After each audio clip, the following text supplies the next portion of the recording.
여러분 안녕하세요, 블랙입니다. 오늘은 사악해 보이는 파월 연준회장의 사진으로 영상을 시작해보겠습니다. 요즘 들어 파월 형님의 행동을 보면 사악해 보이는 게 아니라 실제로 매우 사악합니다. 잭슨홀 미팅에서 파월 연준회장은 우리에게 매파적인 발언을 쏟아부었습니다. 그 이후 사람들은 연준의 진짜 모습을 인지하게 되었고요. 잭슨홀 미팅 이후 Don't fight Fed, 연준에 맞서지 말아라, 이런 증시 격언을 다시 한번 되새김질하게 되었습니다. 이 말은 연준이 지금처럼 강한 긴축을 할 때에는 연준에 맞서 증시 상승에 베팅하지 말고 몸을 사리라는 의미인데요. 실은 코로나 경제 위기 이후 시장의 유동성이 너무 많이 풀려있기 때문에 연준이 긴축을 한다 이렇게 말을 해도 사람들이 이런 말을 잘 듣지 않고 있는 상황이었습니다. 그런데 잭슨홀 미팅에서 한 번 더 금리 인상에 대해 확인 사살을 해버리자 그 이후 시장이 훅 꺼져버렸습니다. 일반적으로 초우량 안전자산인 달러가 오르면 사람들은 금리 인상을 강하게 하는 연준을 두려워하면서 증시에서 발을 빼고 있다고 보시면 되고요. 반대로 달러가 떨어지면 사람들은 금리 인상을 생각보다 크게 중요시 여기지 않는다. 그러면서 증시에 적극적으로 참여하고 있다고 보시면 됩니다. 그런데 달러 인덱스 차트를 잘 보시면 여기 보이는 잭슨홀 미팅부터 달러 강세가 다시 시작되고 있는 것을 알 수가 있습니다. 사람들은 확실히 연준을 두려워하고 있습니다. 이 와중에 지난주 금요일 미국의 고용 보고서가 발표가 됐습니다. 지난 8월달 미국의 고용 상황이 어떠했는지 전반적인 상황이 나타나 있는데요. 먼저 미국의 실업률을 보면 미국의 8월달 실업률 예상치는 3.5%였고 실제로 7월달 미국의 전월치 실업률은 3.5%였습니다.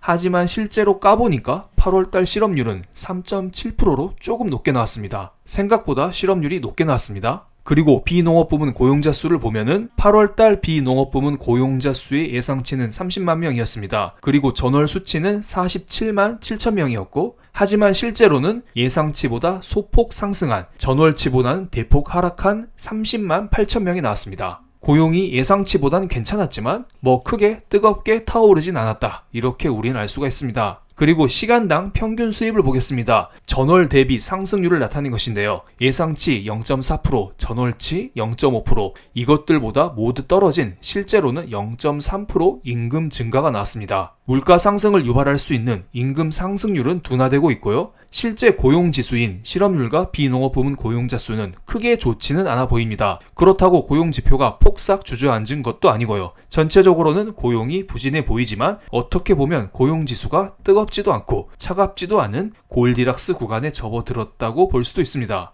그래서 9월 2일 밤에 이런 기사가 나왔습니다. 골디락스 8월 고용지표, 뉴욕 증시 급등, 금리는 하락. 그런데 이날 미국 증시를 잘 보면은 장 초반에 급등하는 모습이 나왔다가 막판에는 결국 3대 지수가 1%대 하락 마감하는 모습을 보여줬는데요. 아마도 방금 보여드린 기사는 장 초반 최고점 상태 때에 쓰여진 기사가 아니었나, 이런 생각을 우리는 할 수가 있습니다. 전체적으로 전강 후약 패턴을 보여주면서 무슨 골디락스, 고용지표 별로 안 좋으니까 그냥 증시 빠지네, 파월은 여전히 무서워, 이것을 우리에게 보여주고 있습니다. 그래서 제가 달러 인덱스와 10년물 국채금리를 보면서 9월 2일 밤 고용지표가 발표되었을 때 무슨 일이 있었는지 체크를 해보겠습니다. 왼쪽은 달러 인덱스의 30분봉 차트이고요. 오른쪽은 미국의 10년물 국채금리의 30분봉 차트입니다. 고용 보고서가 발표가 되었을 때 달러는 떨어졌고 미국의 10년물 국채금리 역시 떨어졌습니다.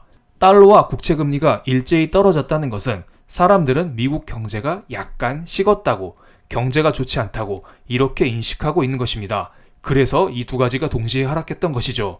그런데 자정 넘어서부터 국채금리는 여전히 하락세를 유지했지만 달러는 갑자기 위로 이렇게 튀어 올랐습니다.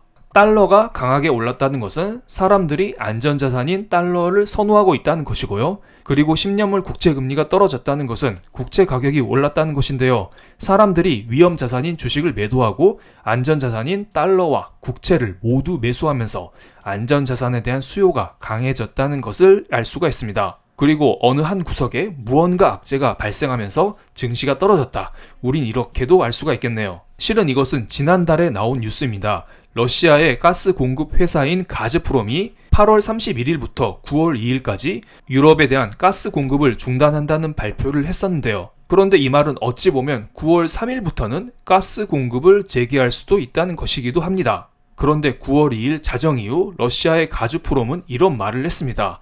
9월 3일부터 유럽의 가스 공급을 중단한다는 발표를 했습니다. 그러니까 8월 말부터 9월 2일까지 가스 공급 중단은 이미 발표된 사실인데 9월 3일부터 또 추가로 유럽의 가스 공급을 중단한다는 것입니다.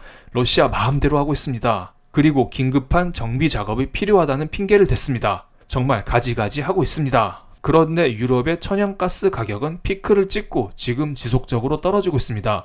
러시아가 똑같은 이슈로 지속적으로 유럽을 자극하니 시장에서는 큰 악재로 인식하고 있지는 않아 보입니다.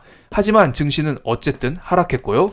불편한 뉴스가 있는 것은 사실입니다. 그런데 평소 같았으면 반복된 악재는 문제가 아니야. 이러면서 증시가 무조건 올랐어야만 했는데요. 그리고 여기에 고용도 애매하면서 연준의 금리 인상 가능성을 낮췄잖아요. 그리고 페드워치에 따르면 9월 연준회의에서 자이언트 스텝 75bp 금리 인상을 할 확률이 원래는 61%였는데요. 고용 보고서가 발표된 직후 57%로 뚝 떨어졌습니다. 그만큼 경제 지표가 부진하다, 이로 인해 연준이 금리를 조금 올릴 수 있다. 이렇게 사람들은 조금씩 기대를 하고 있는 것입니다. 이러한 기대감이 있음에도 불구하고 9월 2일 증시는 하락했죠. 지금 여전히 파월의 긴축 발언을 시장에서는 경계를 하고 있다. 이것을 우리는 알 수가 있습니다. 그리고 9월 5일 월요일은 노동절로서 미국은 휴장합니다. 그래서 사람들이 연휴를 앞두고 현금화하려는 욕망도 강하게 작용하고 있다고 보고요.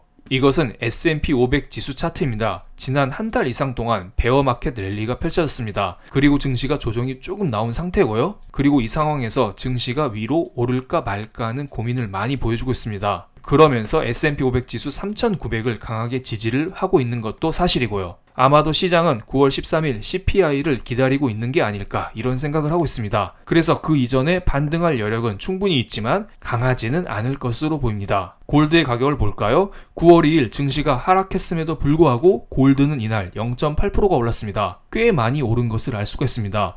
과거에도 금이 강한 구간에서는 증시도 같이 강세를 보였기 때문에 이번에 골드 가격이 올랐다는 것은 앞으로 증시가 어느 정도 오를 여지가 있다. 우리는 이러한 기대감을 조금은 할 수가 있습니다. 하지만 연준의 긴축이 강하게 우리에게 인식되고 있기 때문에 반등은 역시 크지는 않을 것으로 보이고요. 그래서 우리는 CPI, 소비자 물가지수 발표를 기다릴 수밖에 없을 거라 봅니다. 그럼 오늘 영상 여기에서 마칠게요. 감사합니다.